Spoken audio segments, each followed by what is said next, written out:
Welcome back to the What the FUE podcast. We are here today with our senior consultant, Matt. Hello, thank you very much for having me.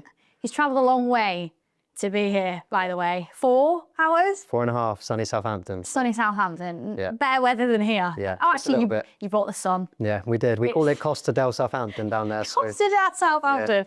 Okay, well, we're in sunny Leeds today, here with Matt, and I'm sure a lot of you or a lot of our clients or people who are looking into getting a hair transplant will have heard of Matt.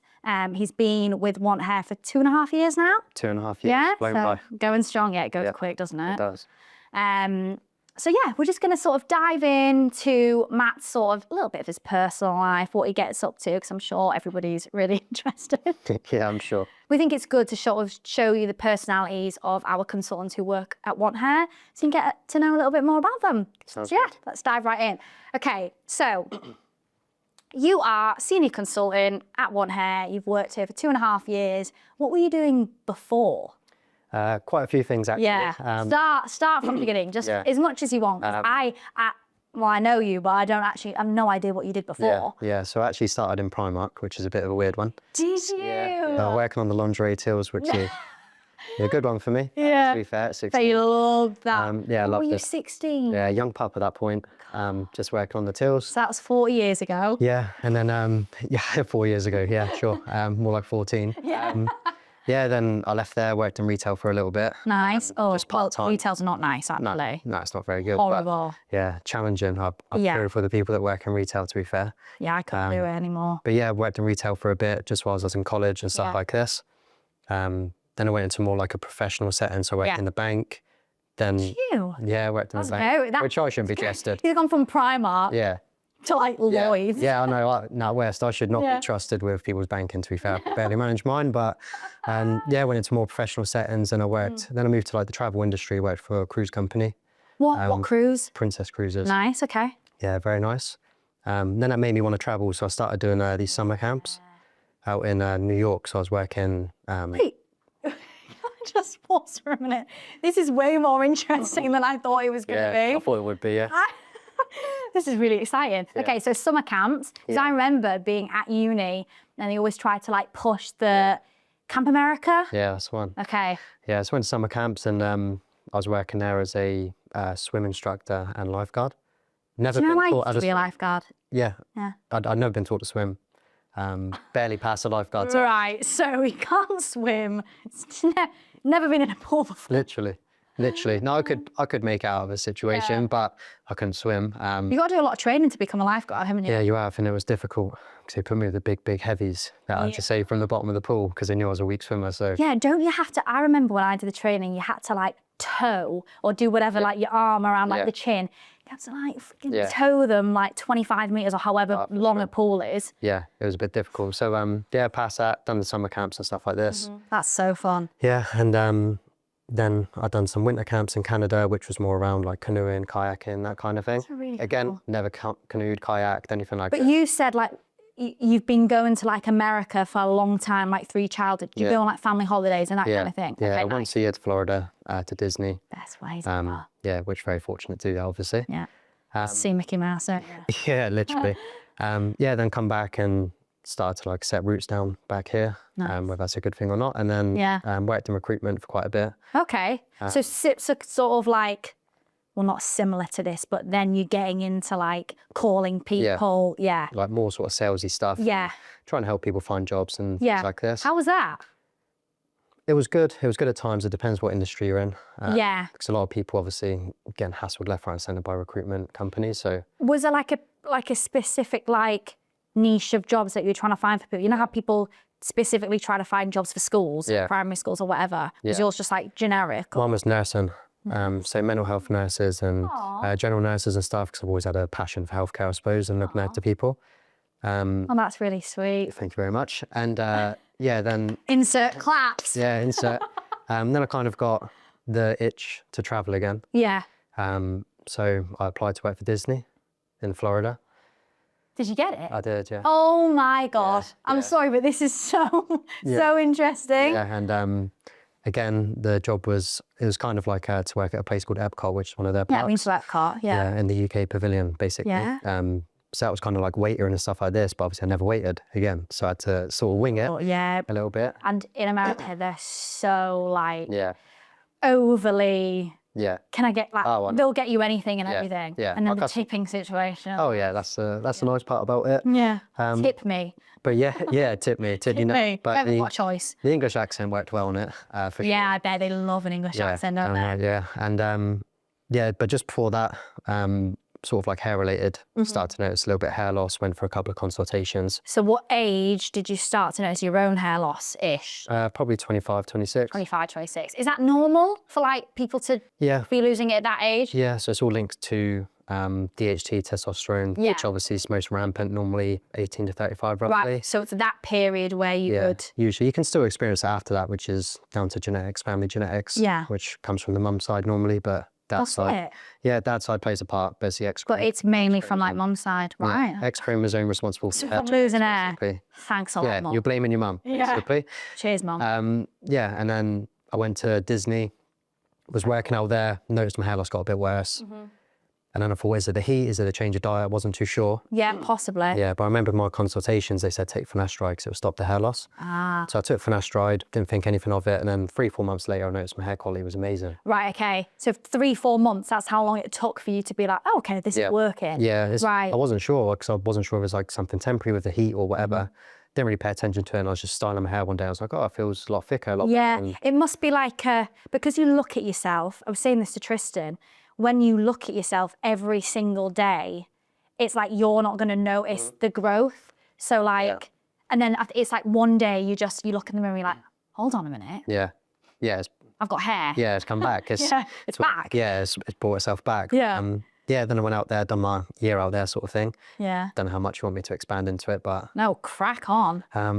Loads of holidays out there, Vegas, Miami, all this kind of stuff. What do you prefer, Vegas or Miami? I'd probably say Vegas. Really? Just for the, the feel of it. I don't know what I can say on camera.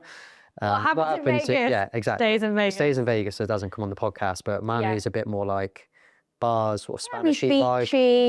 Yeah, it's almost like got that like Caribbean-ness to it, doesn't it? Yeah, like Bahamas feel. Yeah, so loads of cool holidays, met some amazing people. Yeah.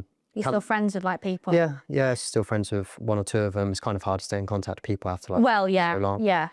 Then came back and what did I do when I come back? Oh, okay. Long time ago. Then I came back and I got a job as a headhunter. Oh. Which is like a next level of recruitment. Oh, so you would find people to be recruiters, basically? No, I was finding, initially I was doing that and then I was finding people in the maritime industry. Okay. So I had the cruise background, recruitment background, tied them up. Yeah. But this was pretty high level stuff. Yeah. The person who trained me used to headhunt spies for the government.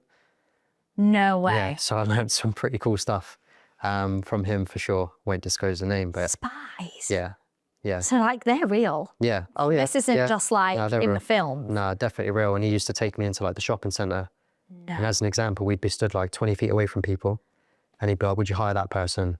And I have no idea. And it's just a person stood at Starbucks. He's like, I wouldn't hire him because of this, and this. And he had all these things. And he was like, they don't care about this because they're doing this. They don't care about this because, it was crazy. That's insane. That's some like next level. Yeah, it was next level. Then unfortunately COVID happened about 5 months into the contract. Oh, yeah. Thanks a lot, COVID. Yeah, cheers COVID. And 5 months into contract, COVID happened and I was unemployed obviously for like 6 months. Yeah. Which was kind of good because you'll never get like that guaranteed break where the rest of the world's randomly off. It's never going to happen again. No, yeah, exactly. It was a weird time. Very weird time. And during that time, I basically just wanted to get back into recruitment because it kind of knocked my confidence a little bit with obviously losing that job even through COVID. Got back into recruitment. I just felt there was a bigger purpose, like a bigger drive to what I wanted to do. Yeah, fair enough. And at this point, I started working at a recruitment company which recruited like more sort of warehouse kind of stuff. Yeah, cool. Not super high level, but quite high in volume. So obviously. I can imagine like the turnover for like a warehouse or something is just. It was a lot of work. Bam, bam, bam. Yeah, for sure. And at that point, I felt it was quite an easy job, and I just want to do something more challenging. Yeah, you get to that point where you're like, you feel in yourself I'm not trying anymore. Yeah, You I just can get do to more. that. Yeah, I could do more. Yeah, definitely. Yeah. And whilst I was at this recruitment job, that's when I went through my own hair transplant journey. Ah, okay, nice. So I was a bit crazy with that. I had like Excel spreadsheets, what the doctor done, qualification, where he qualified, who he trained with, everything. And I narrowed it down to one place in the UK, which was up north. Right, okay. And it was quite a costly surgery, to be fair, compared to some others now. I'm in the industry, I know. Obviously, Yeah, you know what the price, it doesn't need to be that expensive. Doesn't need to be. Yeah. For the quality. Always recommend, obviously, people just check Trustpilot verified reviews, really good. Yeah, exactly. Right, like the Facebook page, see other people that have had it with us. You know, it's just a safe space, basically. Yeah, that's definitely a good thing that I've actually not seen anywhere else. I mean, maybe now so, but we've had our Facebook group for quite a while. Yeah.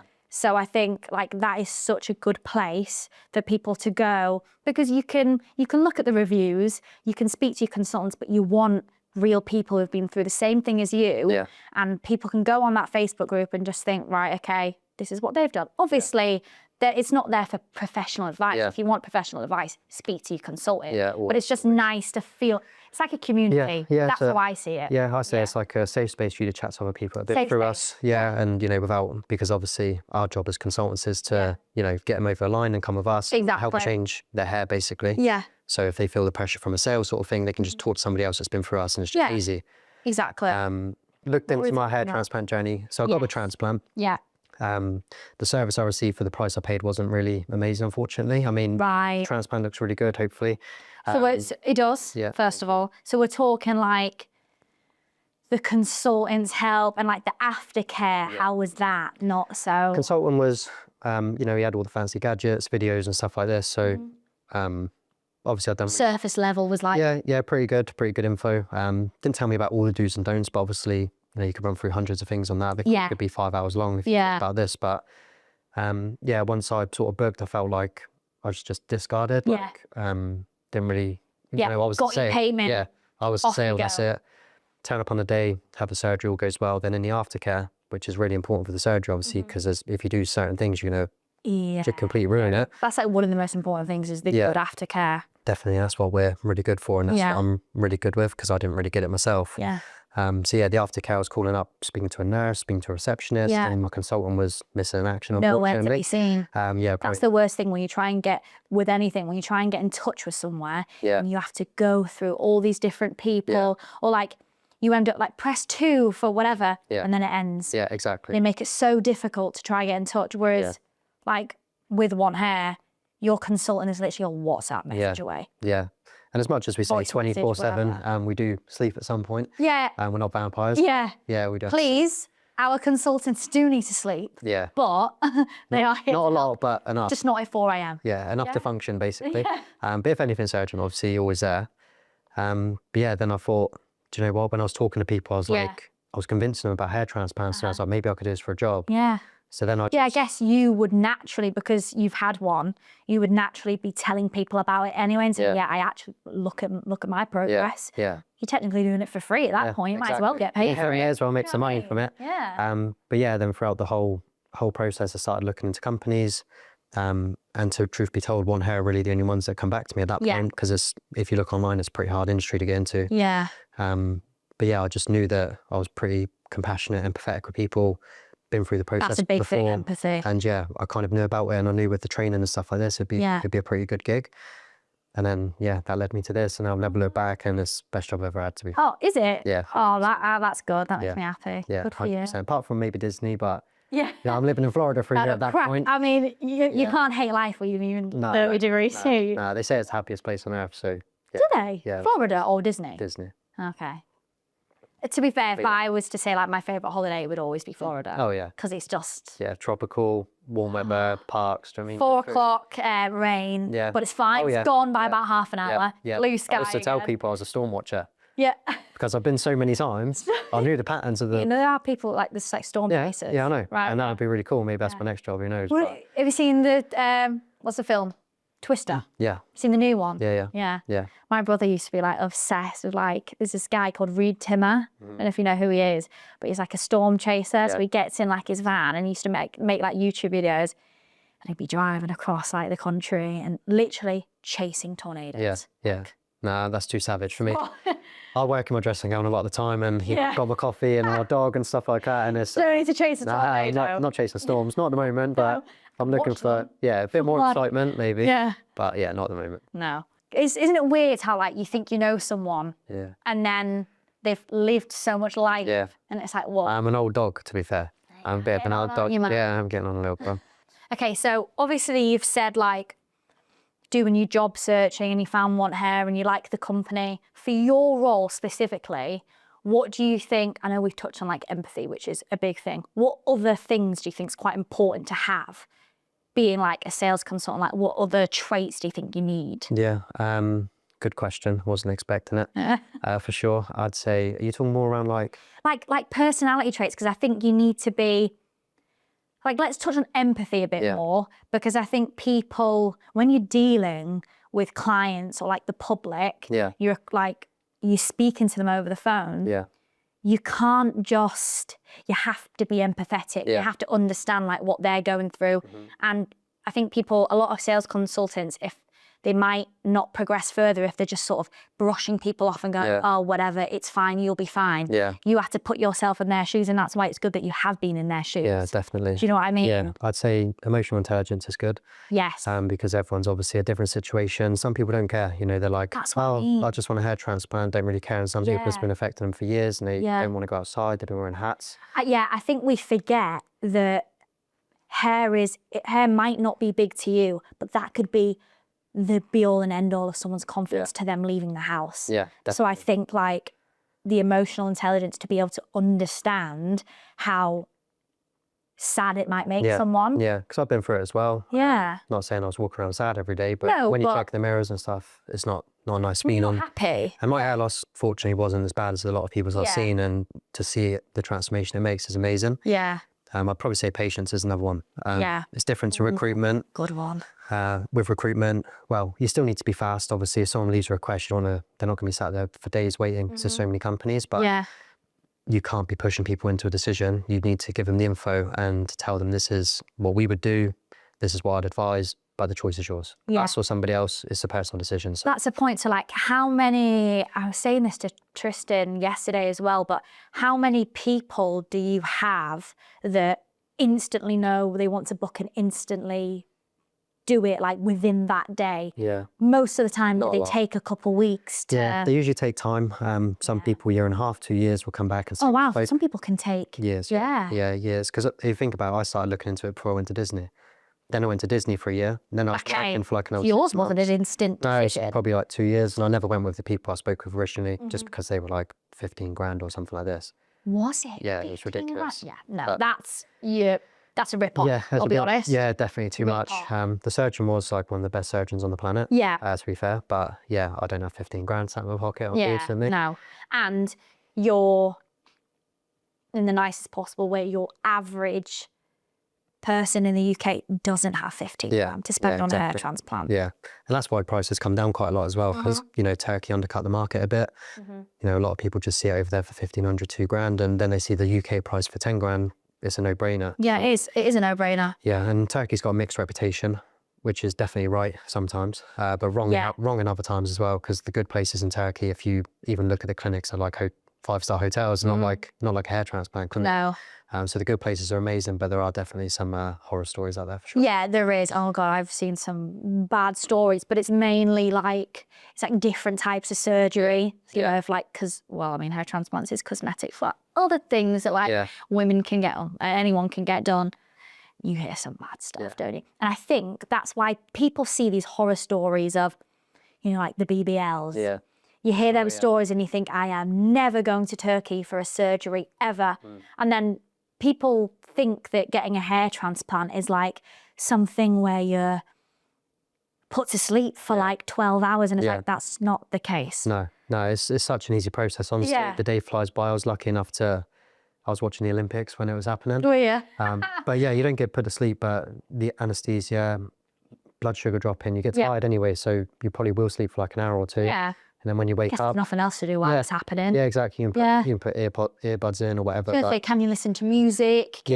Music, podcasts, obviously. Nice. Podcast, maybe hours if you get in. Yeah, maybe hours. But sometimes it's a bit difficult to watch things because you'll be in different positions, you know, when they're extracting. True, if you're having to like turn. Because you're face down for some of it. Yeah, usually. The initial part when they do the extractions, you're laying kind of like on a massage table. Ooh, comfy. Yeah, a little bit comfy. I've had to sleep during that part. Yeah. But I sleep anywhere like planes, trains, automobiles, then. He's out. Yeah, out like a light. But yeah, I fall asleep in that part and then you're in sort of kind of almost like a dentist chair and then you head back sort of thing. So when I first saw like one of the rooms in the clinic in Turkey, I was just really expecting it to be very hospital-like, as if you're really going in for like a big surgery. Yeah. And it is not. No. It's like you're going to the dentist. Yeah. That's the type of feel. Yeah. So I think people also get very worked up and very nervous about this setting. I think it's going to be really terrifying. And it's actually it's not. Very chill. Yeah, it's really chill, and they need to remember as well that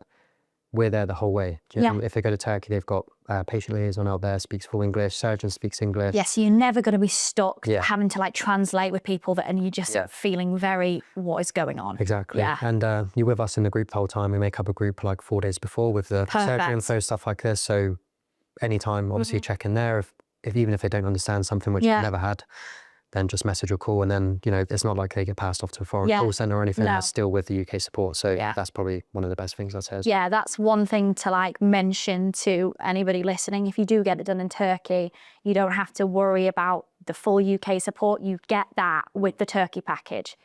And if anything was to ever go wrong, we are here. Yeah. And you can, you know, correct a surgery or whatever to make it better. Very rarely happens. Yeah, touch wood, we never need to use it, but one of the things that... But it's there if we need it. Yeah, it's more of a, you know, nice to have in the back of your mind. Peace of mind sort of guarantee. Yeah, I think that's what people look for. Or especially if I was to get a hair transplant, that's the thing that I would look for. The client support, the aftercare. It's super important. The surgery is obviously important, but I mean, if you don't have the instructions and aftercare after, you're in trouble. You are. Yeah, you don't know what you're doing, you can wash it wrong. And that's when you end up going onto a Facebook page and reading what Barry has done, and he hasn't even listened to the aftercare, he's just telling you, crack on and do whatever. Yeah, we've had people drinking like the night before in Turkey Hotel and stuff like this, and obviously it's not advised because it's going to push your blood pressure up, so yeah, don't drink before. Yeah. But yeah, obviously just stick to the guidance, and normally, most of the time you're pretty sweet, but yeah, the good thing with us is if you go to a Turkish company, you'll need, if anything needs to be checked out, you're going back to Turkey. They're not going to pay for your flights or hotel, but where we've got obviously a base in London, you can just go to London. If anything needs to be checked, but touch wood. Normally it doesn't. It doesn't happen, but it's there if you need it, which is nice. Okay, so as I mentioned at the beginning, we want to give viewers a bit of insight into you and like your daily life, like just like daily life of a want hair consultant. So just to bring some personality to it, you know, we like to get to know people. Yeah, put some meat on the bones. Yeah, exactly. So run through like a weekday of your life. I know 7:30 you're at the gym. I'm at the gym, yeah. Yeah, so first thing in the morning at the gym, good for mental health, I guess. It is, true. Good to work off the chocolate from the night before as well. Yeah, usually happens. That he's eating at 10 o'clock because he's been fasting all day and he's starving. Definitely. So I'll normally fast. Yeah. Whether it's a real fast or not, because I have a pre-workout. Remains to be seen, but hopefully there's no fitness experts on this. But yeah, I'll normally go to the gym, do a bit of weights, maybe do like a walk and listen to a podcast or something. What do you do first, weights or cardio? Weights first. Then can I finish on cardio? Cardio takes the strength away from the muscle. Does it? Yeah, so always if you're, do weights first, basically. I'll take that into account when I go to the gym, like next year maybe. But no crazy cardio. Next year, I'll hold you to that. Yeah. No crazy cardio, just like a walk or something. Then I've got a app called Headway. I'm not sure if you've heard of it. No, I don't think so. It's like 15-minute summaries of books, basically. That's cool. It's amazing. So it's like £60 for a year. Plug in Headway here as well. So maybe I'll get an affiliate code or something. We're not sponsored, by the way. Not sponsored by Headway. Really good. Just 15-minute conclusions and summaries of books and stuff like this. So I'll listen to that. So is it like a 15-minute of like a whole book? The best bits. Best bits key put points. Together. Yeah, key points basically. Why have I never heard of that? I don't know. It's amazing. It's amazing. I don't know if you get out or... It's always on Instagram, so maybe I'm on Instagram too. I'm always on Instagram. I'm not sure. Well, TikTok. Yeah, different target audience maybe.